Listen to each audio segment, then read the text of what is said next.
Now, let's talk about particle detectors. That means you have a particle and you want to detect that particle. And this particle interacts with some system, and then you want to detect this particle. Now, everybody knows that matter is composed of particles. I mean, everything is made up of atoms. Now, despite the great number of elementary particles, only a few play an obvious role in the structure of normal matter of which we are made of which everything is made of around us. And the normal matter structure is based on only two types of particles. And what is it? It is electrons and protons. And they are the only stable ones in our universe because of their fundamental importance in assigning the atomic states that we have to the elemental form of the matter. Now, the study of transition between the atomic stationary states is known as spectroscopy. We call it spectroscopy. And this together with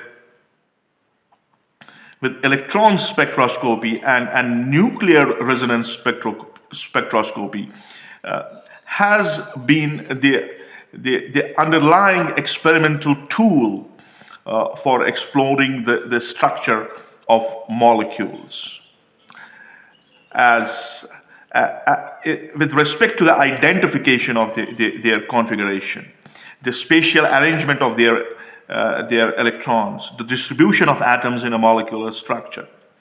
Now, this is the elegance of nuclear physics that we have been studying, we have been trying to learn. However, the particle detectors that we have, they help us detection and identification of various elementary particles.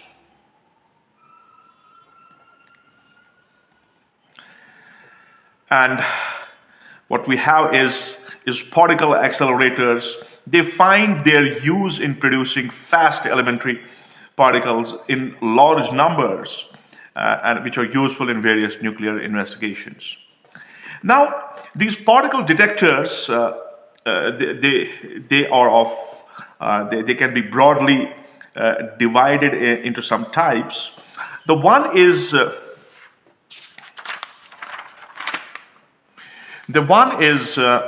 electronic detectors.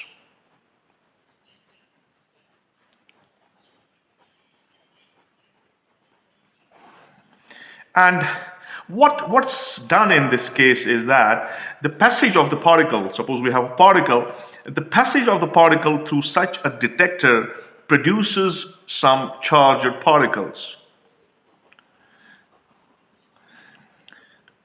They produce charged particles which can be collected by applying some electric field. And to produce some transient current, that current can be an electrical pulse. And these pulses that we determine, these pulses are amplified and they are analyzed and the respective energy spectrum is obtained. Now, we have some important types of electronic detectors which are commonly used. The first one is called as ionization chamber. The second one is called as proportional counter. The third one is called as Geiger-Muller counter, GM counter. And the fourth one is scintillation counter. So these are these are electronic detectors, and we can add to them current curve counters.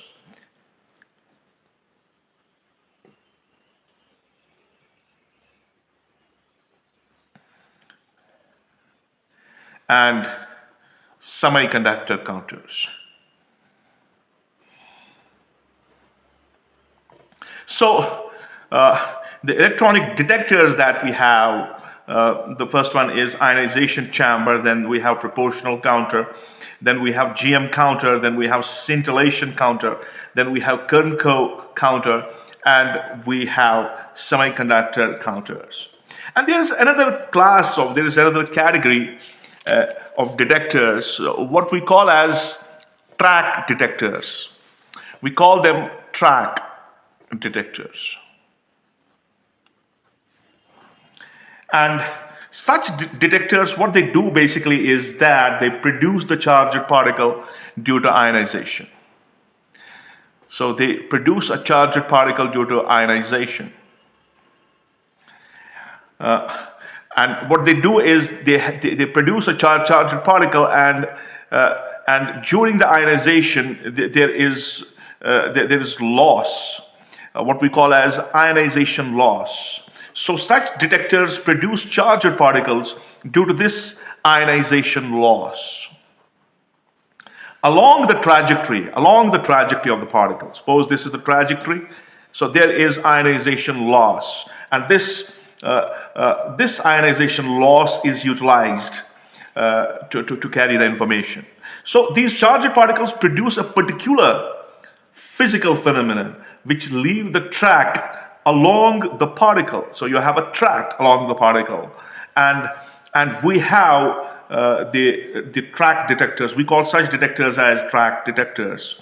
And the examples of these track detectors are the one is cloud chamber, and the second one is bubble chamber.